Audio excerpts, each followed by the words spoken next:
Hi guys, Ricky Pope here, and this week on the Christian Nerd Unite podcast, we continue our interview with Ryan Felton, the host of City on a Hill Gaming, a family-friendly D&D role-play podcast.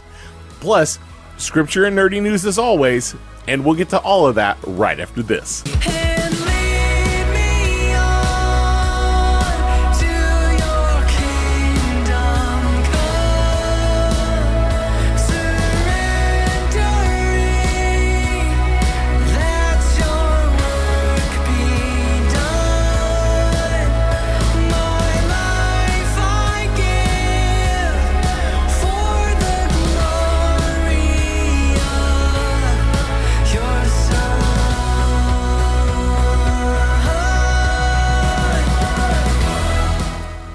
This week, we are going to continue our interview with Ryan Felton.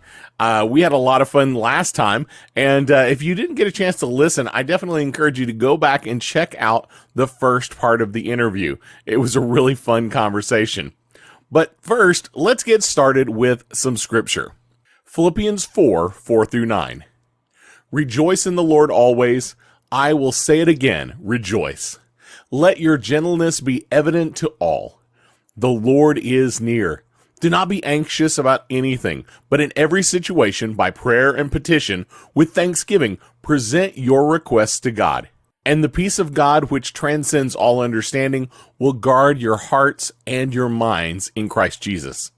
Finally, brothers and sisters, whatever is true, whatever is noble, whatever is right, whatever is pure, whatever is lovely, whatever is admirable, if anything is excellent or praiseworthy, think about such things. Whatever you have learned or received or heard from me or see in me, put it into practice, and the God of peace will be with you. With this being the Christmas season, many of us are spending time with family and friends, which can be a wonderful time. But for some, it can cause stress, all the busyness, or sadness from losses in the past. No matter where you are in this range, I encourage you to read this scripture again and to let your mind focus on peace and love and all those good things, even in the hard situations you may be going through right now. It's not always easy, but like many things, the more often we do it, the easier it is. And no matter where you are in this range of possible emotions, I pray that God, who gives love and peace, will be close to you at this Christmas season. And now for some nerdy news. The latest installment of the Indiana Jones series has released a new trailer, and the title is Indiana Jones and the Dial of Destiny. There are some amazing images showing the new AI-controlled de-aging technology that Disney is using. It looks amazing. Much better than when we saw it in Star Wars over the past few years. But with little movement in this trailer and as far as the de-aging goes, and no real dialogue during the de-aging scenes, we'll have to wait and see how good it really is. Now, James Gunn is the new CEO for Disney over at Warner Brothers, and has stated that the new DCU will not take Marvel as its inspiration, but instead it will be looking to Star Wars.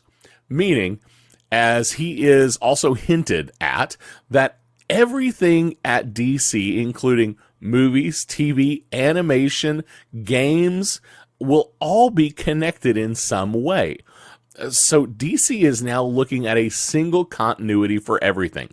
That will be interesting to see, especially with the expected Batman sequel with Robert Pattinson and the Joaquin Phoenix Joker sequel scheduled. I'm not sure how those are going to play into this James Gunn one continuity idea.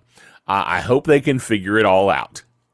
Henry Cavill is leaving The Witcher for the upcoming season. Liam Hemsworth will be taking his place. But what does this mean for The Witcher? It's a little unsure. With an expected 7-season run, can it keep going for 4 more seasons without Cavill heading the show? It is a little unclear. But his stepping down at this point, with James Gunn moving into DC's head position, that could mean he has been given a big offer to return long term as Superman over at Warner Brothers. We'll have to wait and see, but I sure hope that is the case. Well, that's all the news I have. I found Ryan Felton and the City on a Hill Gaming Real Play podcast about 18 months ago while I was looking for a Christian or family-friendly Dungeons & Dragons Real Play podcast. This week, we take time in the discussion to talk about Ryan's preferred game system and what he really likes in game mechanics, as well as some of the more interesting aspects of why City on a Hill does what they do on the podcast. Well, let's get right to the interview. So, now I know you have played lots of different tabletop role-playing games. Yes. I'm assuming you've played some other ones that you haven't played on the show necessarily. A couple, yes, there are a few. Okay. Is there a particular role-playing system that you prefer? I mean, you mentioned Pathfinder, but is that your favorite role-playing system, or is there a different system that you're like, this is actually probably my favorite role-playing system, even if I don't get to play it very often? I think it falls in a couple of places for me. I love any Star Wars system because at heart, I love Star Wars. So an opportunity to play Star Wars is just an opportunity I'm happy with. Yes. I love Roll for Shoes for its freedom to do literally anything with your system. We did an entire game in a grocery store, and it was fine. And it's just functional like that. And this is not something I think we would play on the show, just for how it's built. There's a post-apocalyptic. Oh my gosh, I can't say that. Post-apocalyptic. I still can't do it. You know what I mean? Yes. Series called Deadlands. Oh yes, I'm familiar. There's a Civil War era version of Deadlands that's sort of a zombie apocalypse, and then there's a more modern version. And the Civil War version, I actually super enjoyed playing. We had a real good time. I was a Texas Ranger. It was fun. So I did enjoy it. I like games that have that aren't just fantasy based. So Deadlands is very much still swords and magic and that kind of stuff, but it's also, 6 shooters and sniper rifles and zombies and aliens and the whole nonsense. So that was a lot of fun. I think it's just kind of whatever at the time for me. Okay. As much as I prefer Pathfinder, I have a soft spot for 5e because it is so much easier to introduce someone to. It may be the most, and there's someone who's played far more versions of D&D who can correct me on this. I think it's maybe the easiest one to teach people. And so for my purposes, that's very interesting. Okay. Because a lot of my players, especially for season 1, William had played 2 sessions of a tabletop RPG that I ran for him. I think Jonathan was in the same boat, and Jenna had only played a little more, and then Daniel had played a little. And I had never played 5e really. So we were just kind of on our own, and we still made it through it pretty easily because 5e is so... 5e, I think, was the first time they really tried to make a very, very friendly to whoever system. And I appreciate that. And I think they're even going further. I forget what the new one's called. D&D 1, maybe? They announced that they're working on a new... The thing that go past 5e. I think it's called D&D 1, possibly. But I'm sure that will be, again, another iteration that scales back the complexity. And you'll have all the extra rules books in the world to do whatever you want with. But out of the box, you can just do it, and it'd be very straightforward. And I think that's always beneficial, particularly just because as a listening audience, you can tune in and enjoy our nonsense, but have no idea what we're actually doing from a rules perspective. Yes. And so the simpler the system, I think for that, the better. Like I would love to listen to an actual play set, and I don't know AD&D, but I know nothing about AD&D. So I feel like the threshold for how much I enjoy it is structured around how simple the system is. So I guess from that perspective, I guess 5th makes even more sense for us because it's not easy. It's not the most straightforward thing, but it's far more simple than a lot of other versions would be. Okay. And along that same kind of line, is there some unusual tabletop role-playing mechanic that you really, really like that may or may not be in one of the traditional, like I know there's some games like use a mechanic of a Jenga tower as their, Oh, or I've never gotten to play one of those. I want to do that. Yeah. Okay. yeah, like there's one I've heard of that uses like matches, and you have to do whatever you do Yes. before the matches It's burn out. But there's a storytelling game. yes, I can't remember what it's I've called. heard Saving the Games talked about that. I know what you're talking about. Yeah. But is there a game playing mechanic that you're like, I really, really enjoyed this weird mechanic? Offhand, I'll give a shout out to Kyle from the MinMax podcast. Mhm. He did a live on Twitch, and they only made it a couple of sessions because of scheduling.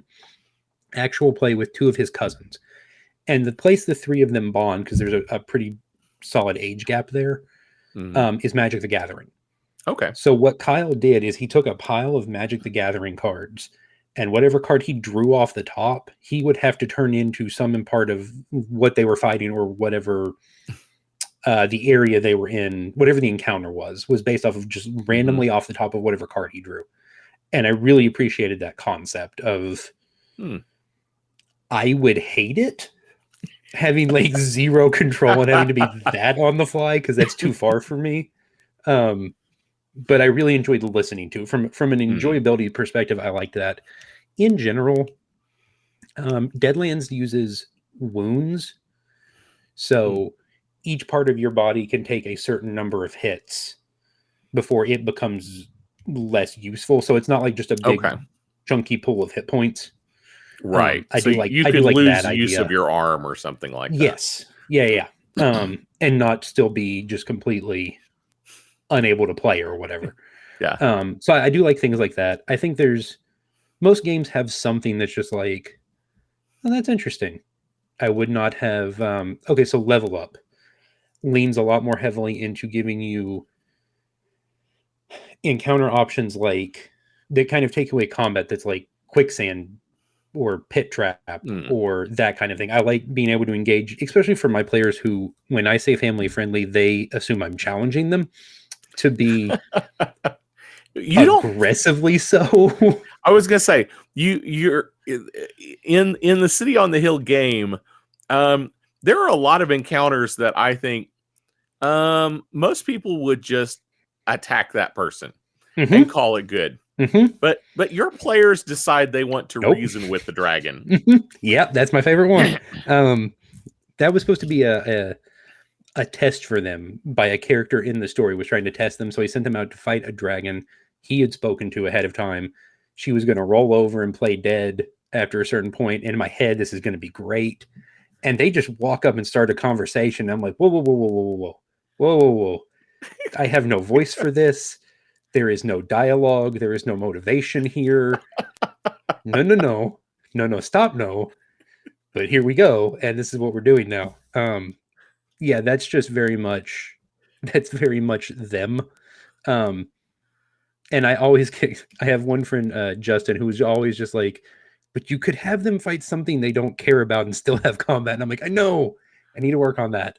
Because if I give them something, they don't seem to like bees. No, they don't like bees at all.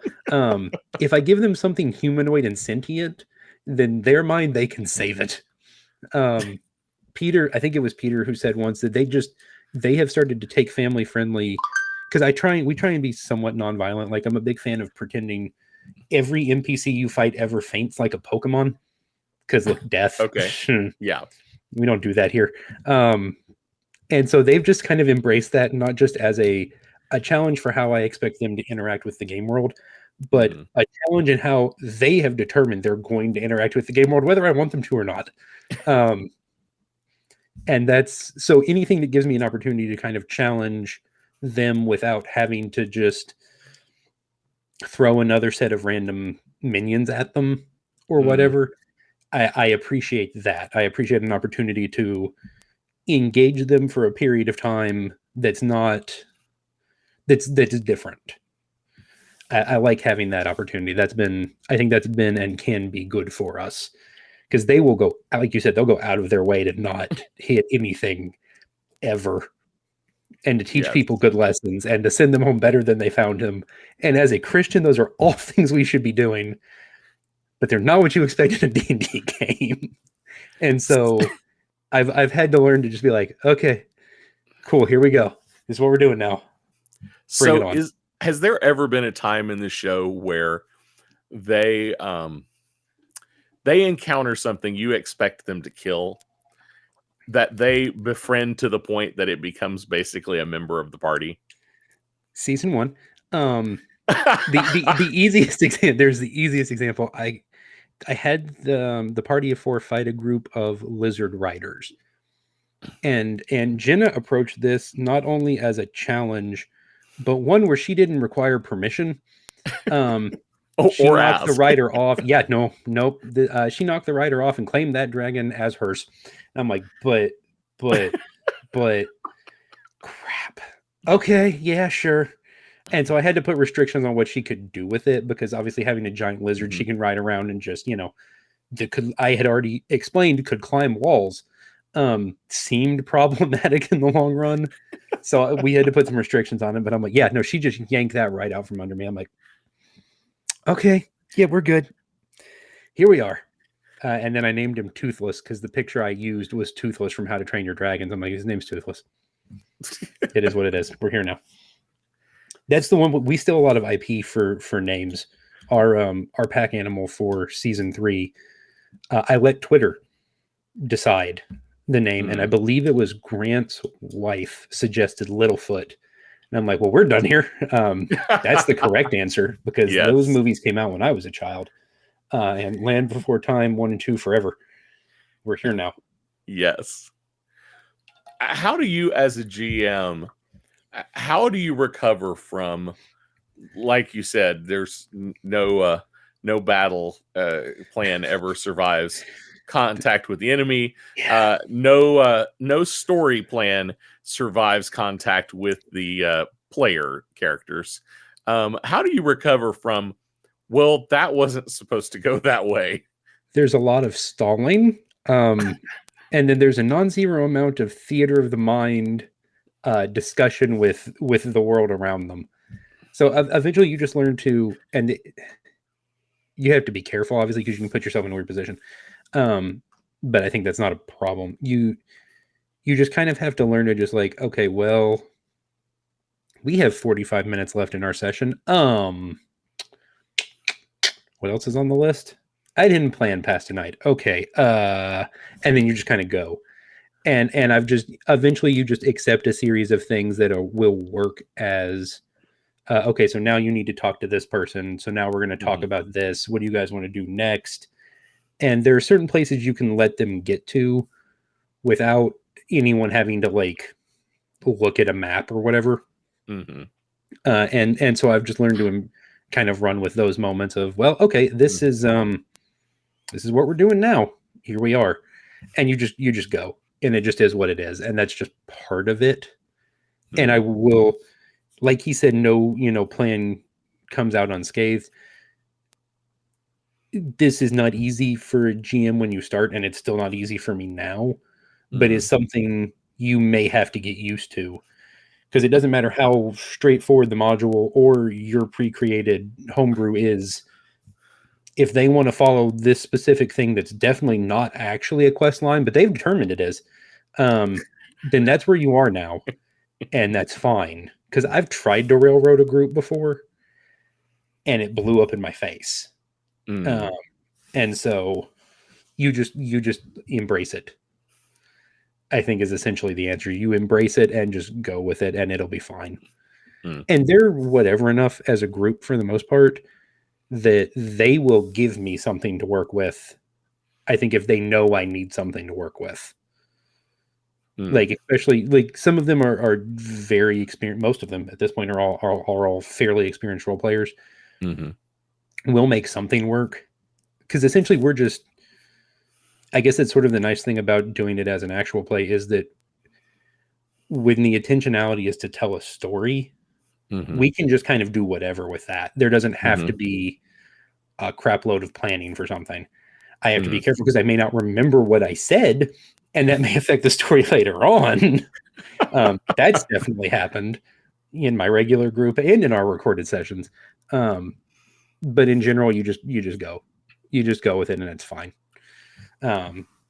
Especially, I'm blessed to have the group I have, and the folks, we don't have any more Jonathan, Jenny, William, who will embrace whatever direction I go because they know why we're doing it.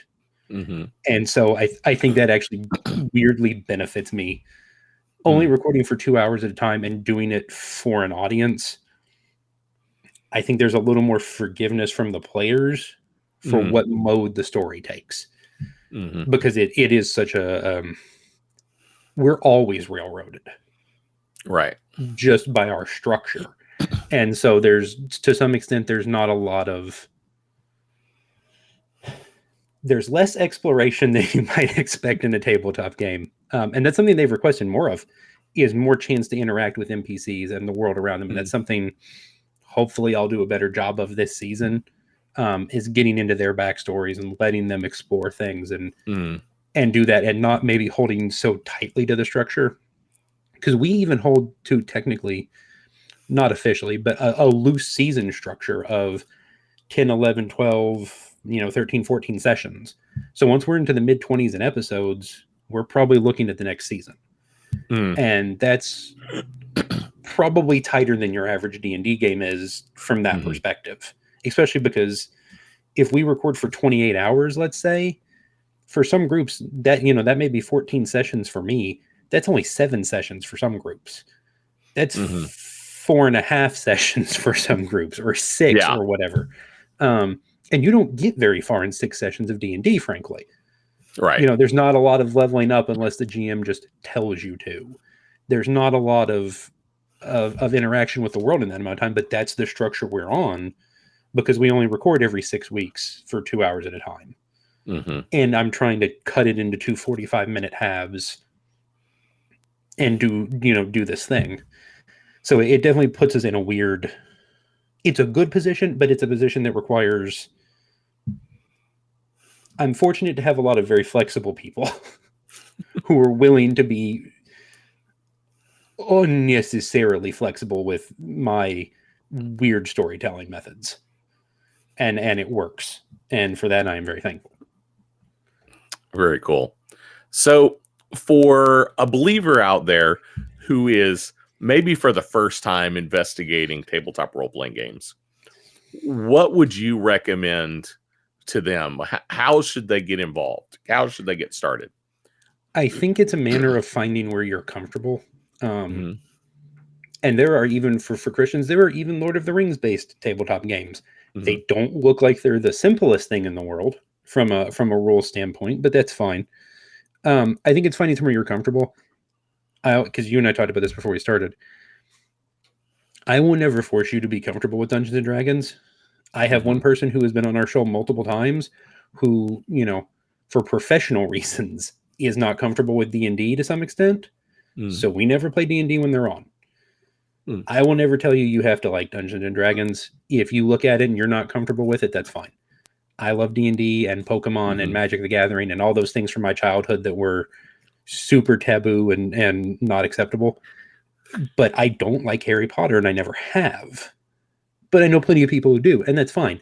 If you try D&D and you decide that spiritually you're like, God, I don't know that I was good with that, and if that's where you're at, that's fine. I would encourage you to look other places.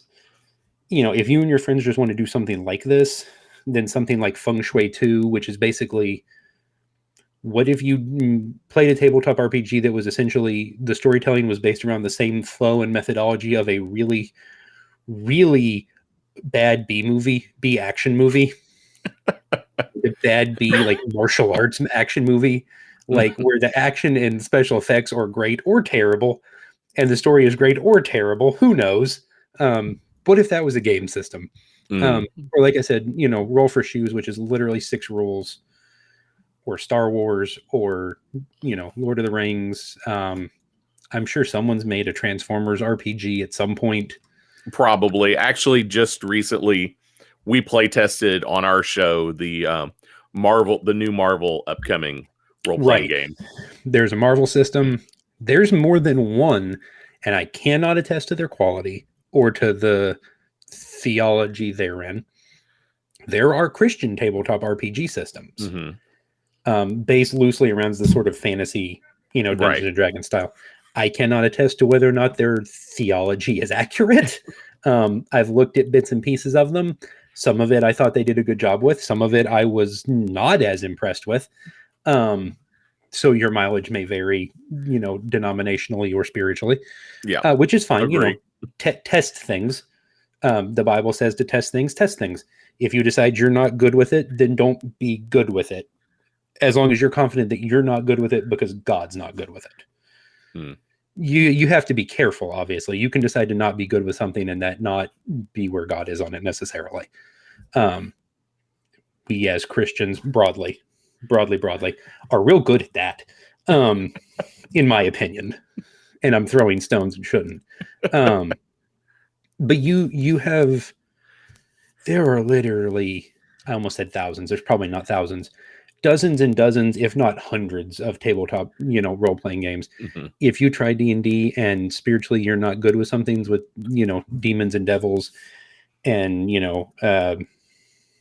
polytheistic religious structures, you can either take those things out like we do, rewrite those things like we've done with some of the races and classes, or you can try something else. There are near infinite, which is not true.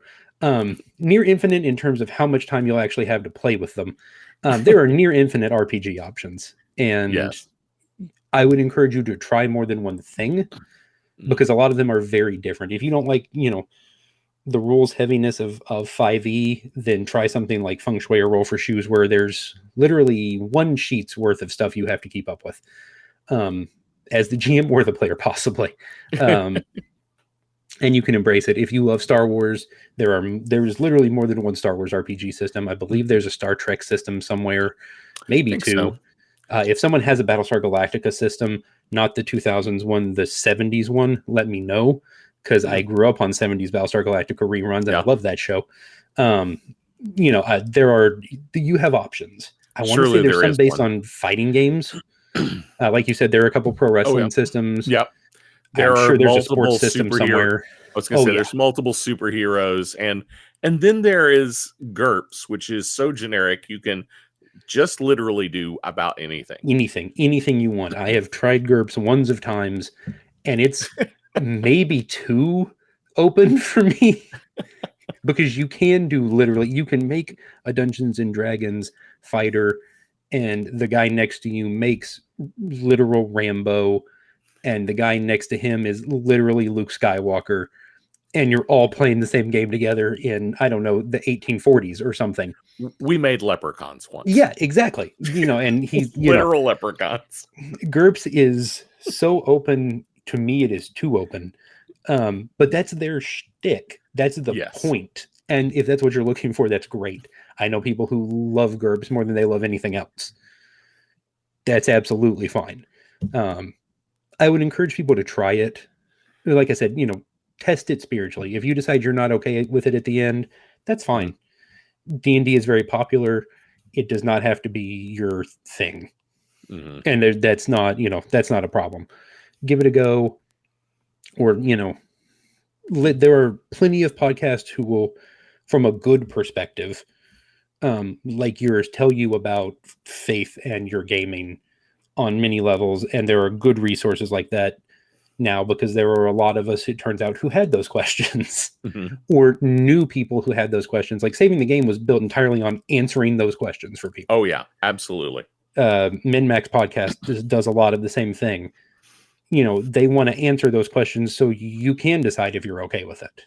And if you are at the end, that's great. And if you're not, that is okay.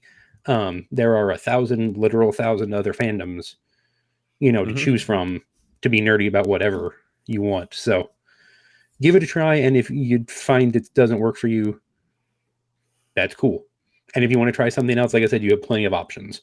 Absolutely. All the things. Play all the things. Well, fantastic. Well, Ryan, I want to honor your time here. Why don't you real quick if people wanted to follow you or keep up with you Yes. or keep up with Saving the Game or of City on a Hill, where can they find you? Well, if you want to find the old Saving the Games episodes, stgcast.org. That's stuck in my head now because it used to be part of our intro and outro. We are at cityonthehillgaming.com. We are also at captivate.fm/City on a Hill Gaming. Those two kind of redirect to each other because Captivate's where I do my hosting now. And then we are on Twitter at City on the Hill Game. We have an Instagram. Don't bother. I check it once every 3 months. I will not see your message in a timely fashion, and I am sorry. City on the Hill Gaming at gmail.com would be a better option for you than Instagram would be. It gets checked once every week and a half to 2 weeks, which is at least better than I check Instagram. We have a YouTube channel. I have posted literally one thing there ever. And we do have a Twitch, twitch.tv/City on the Hill Gaming. We rarely stream, but I need to get us back on there. We mostly don't stream our actual game. We stream world building or things like that. So we are on there very occasionally. Okay. But yeah, wherever you download your podcasts, we hopefully, I think, have that corrected now. We hopefully show up there. Shout out to the folks from Captivate. That's been a lot easier since I moved off of trying to host on Amazon S3, which is I very use Captivate as cost-effective. well. Captivate's great. S3 was very cost-effective, but not good for analytics nor propagating to other sources in the same manner. But Captivate's great. They handle a lot of that on the back end because they just are a podcasting source for folks. So and I will put links. I'll put links down in the show notes to all of those. Thank you. To all the important ones there. I will send you a list. Fantastic. Well, Ryan, it has been an honor having you on the show today. No, thank you for having me. This was I enjoy being able. This is going to sound awful. I like being able to explain why we are the way we are. Because if you're new to us, I think we're probably a little. I think there's some things you have to know about us when you get started, because our process is very different in how we handle a lot of things. But we do it from a place of intentionality, and I have a great group of people that I will call friends. I'll just say it. I have a great group of friends who go far more than the extra mile to help me make us possible. I'll just say possible. We do a weird thing, but we have a lot of fun, and I'm glad we get to. So that's it. It's been nice to do it. It's a weird journey, and we hit a weird lull in season 3 that was mostly my fault because I kind of fell out of having that same interest in it. And even though Grant was in charge, that was not on Grant. That was just me not being in the space for it. But we're back now. Our nonsense is just as strong as ever, and maybe stronger. Who knows if that was even possible? We all. I appreciate the puns. I appreciate the puns. Puns and nonsense are the only boundary you will ever see us push. As a family-friendly podcast, we push no other boundaries except the nonsense one, and we push it like it's all we do. I think really is the truth there. So that's our standard, and we stick to it. Well, I have loved listening, and I really appreciate you being on the show. I appreciate you having me. This was a lot of fun. I enjoyed gabbing about nerd stuff as often as possible. Fantastic. It was great getting to spend time chatting with Ryan. If you want to follow Ryan and City on a Hill Gaming, I've put links down in the show notes below. Definitely check those out. Well, that's all I have for you today. Don't forget to like, subscribe, follow, click all those links, whatever links are down there. That way you can keep up with us whenever we put out new content. And you can find all of our social links to our YouTube channel, and to our online store at ChristianNerdsUnite.com. If you enjoy the show and want to help even more, consider becoming a supporter on Patreon. We've changed all of our Patreon levels recently, and every level has great benefits and makes a huge difference in the ministry we're able to do. Supporters will also get to hear exclusive stories of believers we're serving around the world through our ministry partners. In fact, right now, one of my ministry partners is overseas in a part of West Africa. I am doing a training with disciple makers there about how to find more seekers. It is super exciting to do this kind of work, and your support on Patreon makes it possible for me to do that kind of work. Check it out at patreon.com/ChristianNerdsUnite or go to ChristianNerdsUnite.com and click on the support menu. Before you go, I do want to leave you with this blessing from 1 Thessalonians 5. May God himself, the God of peace, sanctify you through and through. May your whole spirit, soul, and body be kept blameless at the coming of our Lord Jesus Christ. The one who called you is faithful, and he will do it. We'll see you next week. Blessings. Hey.